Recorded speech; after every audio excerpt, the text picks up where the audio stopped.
So my dog lied to me, and we're going to talk about how that relates to narcissism. So Dixie wanted a treat, and she has become accustomed to when she goes outside, she gets a treat. So in her mind, she goes outside, she gets a treat.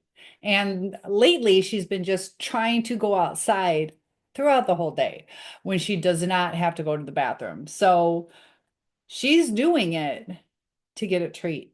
And the reason I'm bringing this up is because the narcissist will do certain things for a certain outcome. So is my dog purposely lying? No, but she's purposely trying to get a treat. Now, how does that affect me? I got to keep getting up. I got to let her out. I got to let her back in. I got to either give her a treat or deal with telling her no. So the narcissist has learned over time what works, just like my dog learned what works. I'll get a treat if I go outside, even if I inconvenience my owner. So the narcissist doesn't care about the convenience to the owner or to the partner. And they've learned over time what works. So let's say you got a narcissist and somebody who is not a narcissist, and they're with a bunch of guys, and the guys are talking. Yeah, I ended up taking her to the hot tub. She's already halfway undressed, so it's a lot easier. And the narcissist will pick up on that and utilize information like that to get their end result. A moral person is going to be like, no, just enjoy the time with her, respect her. When it's right, it's right. Or alcohol, maybe somebody wants to take you on a romantic dinner and give you some wine. They're trying to be a gentleman, trying to give you a nice, classy dinner without the intention of intoxicating you to take advantage of you. But the narcissist has learned that this might work. So, in the actions, going to a hot tub, drinking a glass of wine, it's hard to tell what the true intentions are. So, take the time to get to know someone because that's when you're going to weed out. You're going to have your boundaries of making them wait. And that will show whether or not they have true intentions.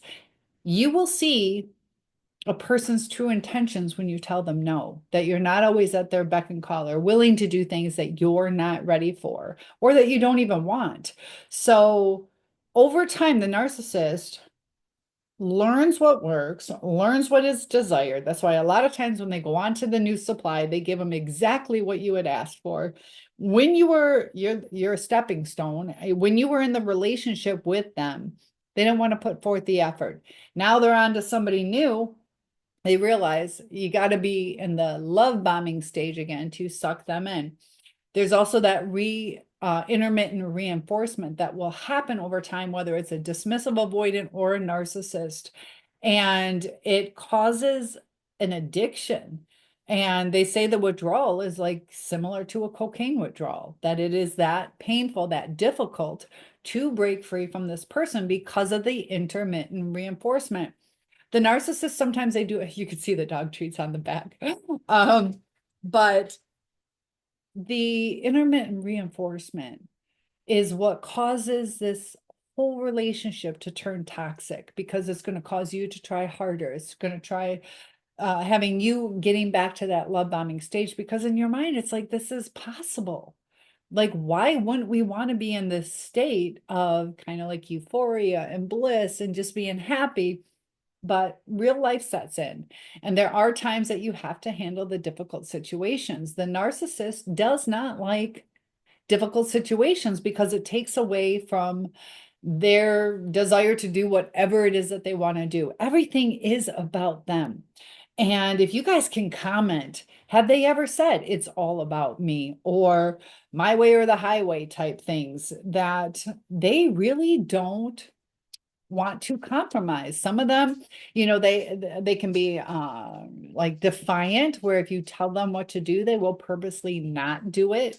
They'll dig their heels in harder. And the toxicity is control for them getting their way. Sometimes it's just to create chaos because when things get calm, they get uncomfortable. So that's why Have you guys been through this? When things seem to be going good, that's when things all of a sudden fall apart. There are cycles to this abuse. And in hindsight, looking back, a lot of us can see the pattern of predictability of when things would go bad or how they handled difficult situations.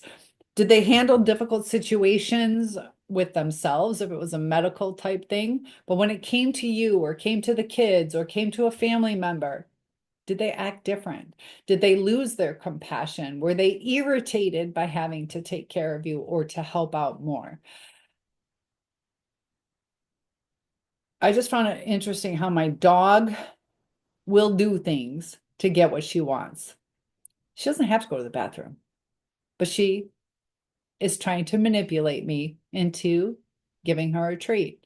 The narcissist is just like, it's so primal to just manipulate to get what they want. So over time, they've been accustomed to what works. And when it stops working, that's when they move on to the new supply. Plain and simple.